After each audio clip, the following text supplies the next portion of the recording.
No, it's me. Okay. Our next comic, she's so funny. She came to the last two mics we had here. She absolutely killed it. I'm excited for her to kill it again. Give it for Mary Spadaro!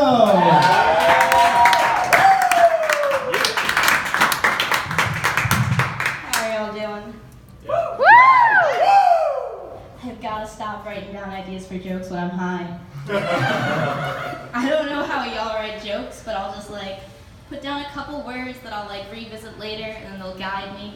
When I'm high and I write these things down, it's less of a guide and more pieces of a puzzle that I will never solve. I was looking through my phone for shit for tonight, and I reached one joke that just said, 1, 2, 3, deal with it, Janet. Who the fuck is Janet? I've been thinking about Catholicism a lot lately, just because it's Christmas and it's all in your face. And I think something that Catholics never talk about is that the Pope probably did not know he wanted to be the Pope until he was 15 at least. And guys hit puberty when they're 12 or 13, which means the Pope is for sure jacked off before. Not necessarily in the Vatican, but in the hand of the guy who lives in the Vatican. And there's no shame in that. Jacking off is great, but I think it's important to note that the hand that blesses Italian babies was also jizzed into shamefully at one point. Yeah. It's food for thought. I think if one goat was to blow another goat and choke, it would sound like this.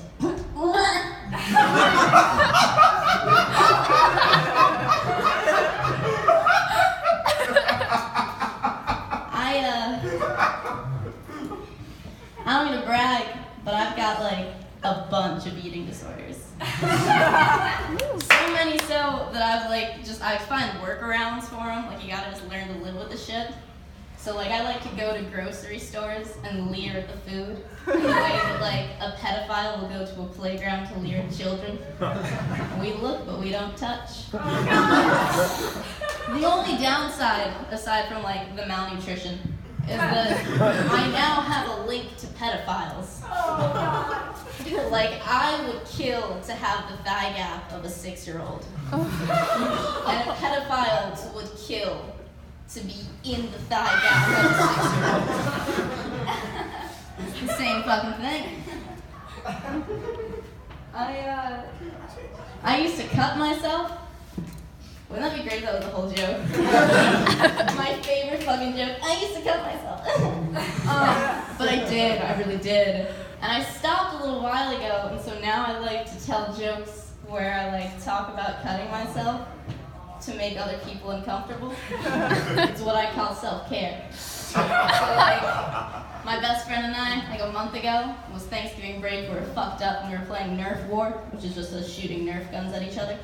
And she won. And I was cool with it at first, but then she started to gloat, and I'm a sore loser. So I go, hey man, that game wasn't fair. We both know I'm much better with knives than guns.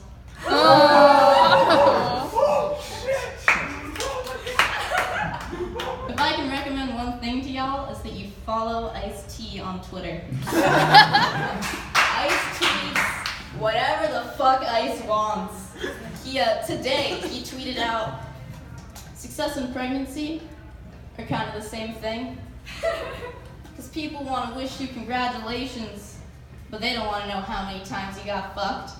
Where did that come from? But he also keeps it real, and he'll just tweet out random shit as well. Last week he tweeted 1, 2, 3, deal with it, Janet. I'm excited to go home because I miss my dogs, my dad, and my brother, but I'm not super excited to see my mom. I have not seen her since Thanksgiving when she told me that I was a mistake. But I am an IVF baby, so I believe the word she was looking for was regret. My mom's a very racist woman, but it's old school racism, so it's polite. She'll call black people Canadians so she can talk about it in front of them.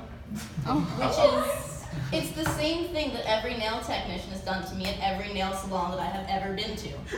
The difference is that my mother keeps it out of the workplace. not work.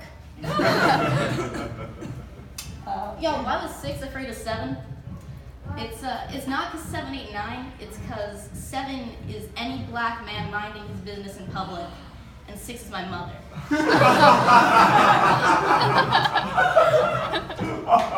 I feel like I did not take advantage of my last relationship enough. We were together for a really long time, and I never got a video of myself faking an orgasm for my acting reel.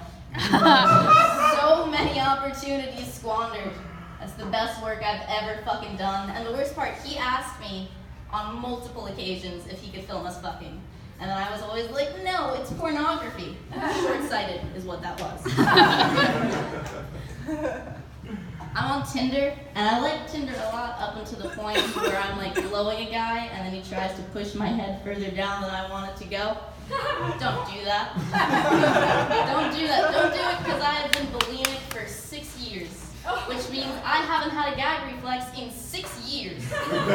If I'm not moving down any further, it's because we've reached capacity. Trust me on that one. Trying to shove your dick further down my throat when I'm already deep-throating you is a lot like trying to shove a Twinkie into a Chinese finger trap. You can shove as hard as you want. You're not going to gain any distance. You're just going to squirt cream everywhere. I've only bullied someone once in my life. It wasn't on purpose. What happened was we were in class, and it was a girl's birthday, and we were going around the room saying like nice things that we wished for her new year. And when it got to me, I was like, I want to try and be funny. And I was like, I want to make a joke about how her brother is always annoying her, because she was constantly coming in talking about how her brother was always annoying her. So I was like, hey Gladys, I hope that your brother, and then I said his name, so I said, I hope that blank isn't mean to you anymore, which is not funny. I don't know why I thought it was. But she started crying immediately, just burst into tears. And it took a few seconds before through sobs she was able to say to me, his name is Boniface. I had called her brother Piranha Face. Piranha Face. Boniface is not that much more feasible though, alright? I was in 3rd grade. I was in my senior year of high school.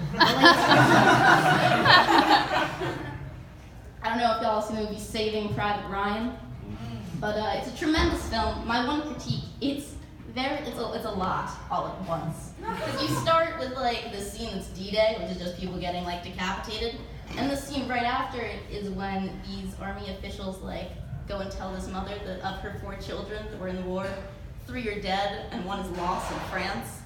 And she takes it very poorly. I think they really could have lightened the mood before had they just inhaled helium before telling her. Then it would have gone more like this. Mrs. Rowland, all of your sons have died. Your first son, Private Ryan, is lost somewhere in Normandy. Mrs. Rowland, we're going to bring your boy home.